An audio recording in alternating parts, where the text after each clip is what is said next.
बच्चों, आज हम एक शिक्षाप्रद स्टोरी लेके आए हैं, कहानी जिसका नाम है फूट का नतीजा, जो लिखी गई है रमेंद्र कुमार के द्वारा। मध्य भारत के एक छोटे से गांव जीतपुर में धनपत नाम का एक बूढ़ा रहता था। उसके दो बेटे थे, शिव और हरि। लेकिन धनपत जितना परिश्रमी था, परिश्रमी का मतलब मेहनती था, बहुत ज़्यादा मेहनत करने वाला था, उसके बेटे उतने ही आलसी थे। आलसी थे मतलब काम नहीं करना चाहते थे कोई भी। वे लोग निकम्मे थे और काम करने के नाम से ही उन्हें नफरत थी। निकम्मे मतलब किसी भी काम को करने की उनकी इच्छा नहीं होती थी, और जो भी काम वो करते थे उनसे उन्हें बहुत ज़्यादा नफरत थी। इससे भी बुरी बात तो यह थी कि वे एक दूसरे से भी चिढ़ते थे मतलब एक दूसरे को पसंद नहीं करते थे और हमेशा लड़ते रहते थे। काफ़ी प्रयास के बावजूद भी धनपत उनकी आदतें सुधार नहीं सका। काफ़ी कोशिश करता था, उनके पिताजी काफ़ी कोशिश करते थे कि वो अपनी आदतों से सुधार कर सकें, आपस में मिलजुल कर रहें, लेकिन वह अपनी आदतों से बिल्कुल भी नहीं सुधारते थे और हमेशा लड़ते रहते थे। अंत में जब वह मृत्युशैया पर पड़ा था, मतलब जब वो मौत के करीब थे या जब वे मरने वाले थे, तब उसे मजबूर होकर अपनी वसीयत बनवानी पड़ी। तब उन्हें मजबूर होकर मतलब मजबूरी में उन्होंने अपनी वसीयत बनवाई। इसके बावजूद उसने अपने बेटे को बुलाकर कहा, इतना होने के बावजूद भी उन्होंने अपने बेटे को बुलाकर कहा, अब मेरे जाने का समय आ गया है, अब मेरे जाने का समय आ गया है, मतलब अब मेरे पास समय नहीं है।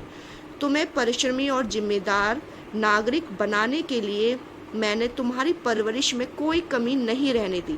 मतलब तुम्हें मेहनती और जिम्मेदार, अपनी जिम्मेदारियों को संभालने के लिए या अच्छा नागरिक बनाने के लिए मैंने बहुत कोशिश की, लेकिन फिर भी तुम दोनों नहीं सुधरे, लेकिन सब व्यर्थ गया। मतलब उसने बोला, उनके पिताजी ने, कि मैंने इतनी कोशिश की लेकिन फिर भी ये सब किया हुआ काम मेरा व्यर्थ हो गया। व्यर्थ मतलब कुछ काम नहीं आया। सबसे अधिक दुख की बात तो यह है कि तुम लोग इतने स्वार्थी बन गए हो कि आपस में मिलजुल कर शांति से भी रह नहीं सकते। मतलब तुम लोगों को इतना स्वार्थ है, इतना एक दूसरे से नफरत है, इतना अपने बारे में सोचते हो कि तुम लोगों को आपस में मिलजुल कर शांति से रहना भी पसंद नहीं है। आशा करता हूँ कि मेरे मरने के बाद तुम लोग थोड़ा सुधर ही जाओगे। मैं ये कोशिश करता हूँ, भगवान से प्रार्थना करता हूँ। अपने अंतिम समय पे उन्होंने कुछ शब्द अपने बेटों से बोले कि अगर मैं कोशिश करता हूँ भगवान से कि शायद मरने के बाद तुम लोगों में कुछ सुधार आ जाए।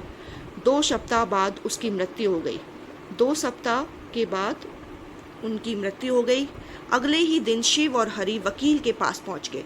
मतलब अपने पिताजी के मरने का इंतज़ार भी नहीं किया, मौत का मरने के बाद तुरंत ही वसीयत को लेकर अपने वकील के पास पहुंच गए। शिव और हरि मतलब वकील दोनों के पास पहुंच गए और उसने वसीयत के बारे में पूछा। और वसीयत के बारे में उन दोनों ने पूछा क्योंकि दोनों लालची थे, स्वार्थी थे, काम नहीं करना चाहते थे और ना ही मेहनत करके कुछ कमाना चाहते थे। उन्होंने तुरंत जाकर अपने वकील से पूछा कि पिताजी ने वसीयत में क्या लिखा है। वकील वीरेंद्र मलिक सख्त स्वभाव के व्यक्ति थे। सख्त स्वभाव मतलब काफ़ी कठोर थे और उनके मन में धनपत के लिए बहुत ही आदर और प्रशंसा का भाव था। वो धनपत से बहुत ज़्यादा उनकी रिस्पेक्ट करते थे और उनकी बड़ाई करते थे हमेशा। इन तरह का उनका भाव था। तुम्हारे पिताजी बहुत बुद्धिमान थे, उन्होंने बोला। तुम्हारे पिताजी बहुत ज़्यादा होशियार थे, वकील ने कहा। उन्होंने खूब सोच समझकर ये वसीयत लिखी है। इसके अनुसार तुम लोग जिस घर में रह रहे हो, उनके अनुसार उन्होंने लिखा कि तुम जिस घर में रह रहे हो उसे बेच दिया जाएगा और घर बेचने से जो पैसे मिलेंगे उनसे एक जैसे वे 2 घर खरीदे जाएंगे जिन्हें तुम्हारे पिताजी ने पहले से ही चुनकर रखा है। मतलब उन्होंने सारी वसीयत को बेचकर दोनों के लिए सेम एक जैसे घर खरीदने के लिए इच्छा जाहिर की और कहा कि तुम्हारे पिताजी पहले से ही उन्होंने चुनकर रखा कि मेरे दोनों बेटे के लिए एक जैसा ही घर होगा और वो उसी में ही रहेंगे। दोनों घर पास हैं, दोनों एक दूसरे के पास हैं। तुम्हें उन घरों में जाकर रहना होगा उन घरों में जाकर रहना है, ये सारे खेत बेच दिए जाएंगे और उस धन को बैंक में जमा कर दिया जाएगा। जो भी पैसे हैं सबको बैंक में जमा कर दिया जाएगा।